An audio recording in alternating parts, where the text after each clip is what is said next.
I hit 1,000 subscribers in under 30 days on a brand new channel to prove it's not luck. There is an art to going viral that only a few creators understand. But the best part is that it's a step-by-step strategy that you can copy and paste onto your channel to hit 1,000 subscribers in the next 30 days. And this works for both large and small YouTubers who want to grow faster. I know this because I've worked closely with multiple big creators, taking people like Joel Kaplan from only 6,000 subscribers to over 227,000 in the last 1 year. And it's all because I used this plug-and-play strategy. Almost every channel that you see blow up has a killer backlog of videos before they even post their first one. Most beginner YouTubers just throw random videos at the wall and see what sticks. But the top 1% of creators know exactly what they're going to post. For example, before I ever posted my first video on this channel, I had over 500 viral ideas, 3 videos completely finished, and my next 3 to 5 uploads already planned out. But to do this and to build a proper content plan, we first need to have a good niche. This is the most important decision that you will ever make on YouTube. Because as millions of failed YouTubers have found out,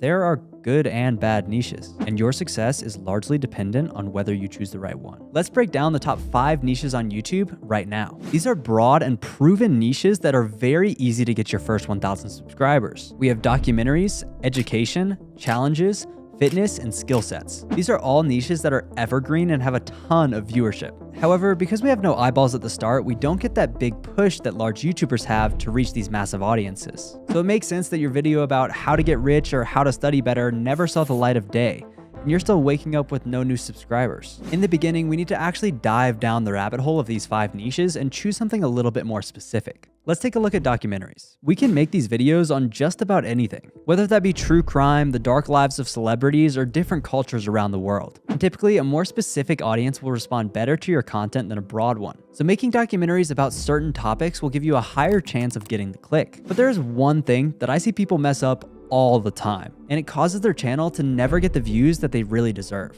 To understand this, let's take a look at the channel Dodford, because he was struggling to get consistent views until he cracked it. He was making great documentaries about filmmaking, but it just wasn't working. He was getting on average only a few thousand views per video. But once he started to make like pop culture portraits, his channel exploded. He's been getting millions of views after only making one change to his content. He focused in on one topic. Instead of making documentaries about filmmakers, a small niche that is traditionally education, he changed his content to documentaries about popular actors, a niche that was already proven to work in traditional television. I mean, you look at shows like Dancing with the Stars, celebrities are a huge market, but not a lot of YouTube channels had covered them in a documentary style. So not only did he start focusing on one specific niche, he was one of the first people to make these kind of videos. Just like on my channel where I take a lot of things from the financial education niche and bring them to YouTube. I am one of the first people to do this, and it's one of the big reasons why I was able to grow 1,000 subscribers in under 30 days. So pick a niche that has a lot of people and try to come up with a new content style within that niche. I also like to look at Ikigai for this and find out where my passions, what makes me money, and what I'm interested in are, because that will set you up for long-term success. And for a practical example of this, one of my clients who's grown up multiple channels to over 100,000 subscribers has been planning the launch of his channel for the last 3 months. He already has 8 videos completely finished, but he still hasn't even posted the first one. Now, that might be overkill, but if you want to get your first 1,000 subscribers fast, you definitely need to plan content ahead. And if you already have a channel but are on the YouTube hamster wheel making a new video every week, you also need to get ahead. I mean, look at Mr. Beast. He already has the next year of content planned out. And after talking with some of the biggest YouTubers on the platform, I've developed a strategy to achieve this. On any new channel, it's extremely important that the first video that you launch needs to be your best. But the goal of that video is not to go viral. Let me explain. I was recently on a call with Iman Gaji's creative director, and he gave me their entire channel strategy that I've never heard anyone talk about. And it is genius. Unlike all of those channels that blew up before 2020 and are now getting no new subscribers, Iman has gained millions in the last 1 year. And if you look at their descriptions, you'll notice something weird. Every single time Iman posts, he links directly back to this video. And if you have a background in marketing, you'll realize that this is a VSL. VSL stands for Virtual Sales Letter, and any successful online entrepreneur has likely used one. It's essentially a video that's used to sell you something. And if you have a product on YouTube, this is a great idea, but even if you don't, it's also still a good idea. We did a variation of this with Joel Kaplan, and since then he's used it to generate millions of dollars from his YouTube channel. But let's be honest, most of us just want to hit 1,000 subscribers. And that is exactly what you're selling. You are convincing people to give you their attention by hitting the black button under your video. This is a form of sales, which means that you can create your own VSL with the intention of turning viewers into subscribers. I mean, take a look at my channel. My first video is titled "The Only YouTube Guide You'll Ever Need for Beginners." And I give away a step-by-step Google Doc that shows you everything that you need to start a YouTube channel in 2023 and 2024. I'm not trying to sell them anything, but I'm giving away so much value in a 25-minute video that they almost feel obligated to subscribe. But that's just the tip of the iceberg. And under it lies one of the most powerful YouTube tricks that only a few people know about. It's called link cutting. If you look at my channel, you'll notice that every single video except for my VSL only has one link in the description. And yes, that link does funnel back to the VSL, but it also does something darker. And I'll be completely real with you guys. YouTube doesn't care about your content.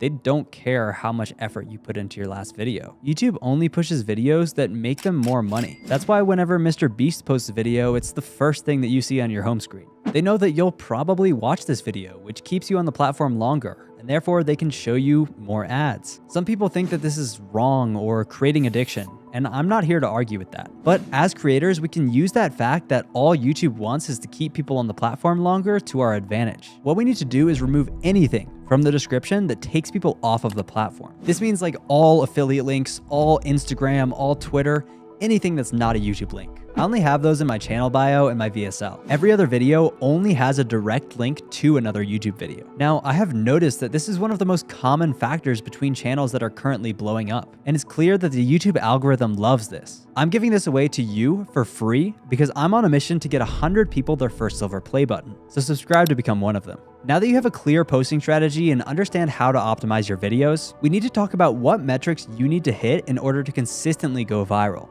Because there are some numbers that big YouTubers look at to decide whether or not they need to change their packaging or keep it the same. And learning this could be the difference between your first viral video or your next flop. First, you need to understand that everything you've been told about CTR is a complete lie. You don't need to hit 7%.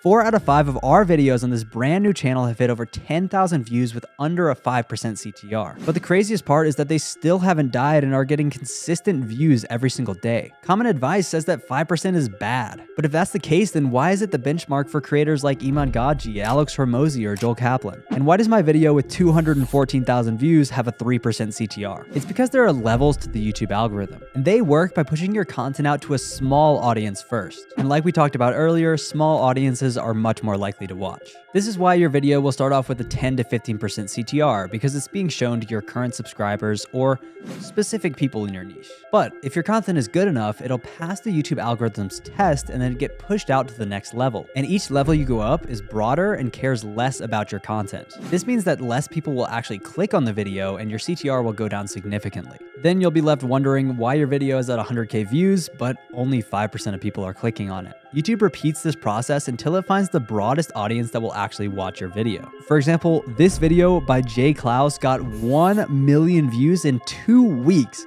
which is absolutely insane. But what you don't see is the 6.5% CTR behind that. Most creators would see this and think it's really low, but I look at that and I think, oh my god, that is an absolutely insane CTR for a video that's gone that broad. And typically, as long as your video is above 5% after the first week, you're doing pretty good. But this number is very loose because different niches have different averages. For example, the entertainment niche has a bit higher of an average, could be around 7%. Honestly, I'm not sure, I'm not in that niche, but for the education niche, it's roughly 5%. In fact, Iman's creative director also told me that they monitor their entire backlog of video. That means every single video they've ever posted, and if one ever drops below 5%, they change the packaging and A/B test it with another thumbnail to see if they can improve the CTR. But to get above 5%, you need an eye-catching thumbnail. And there is something that I have started doing recently that's had a huge impact on my click-through rate. So check out this video where I show you what it is and how you can use it to make your next thumbnail more viral than ever. Subscribe and have a great day.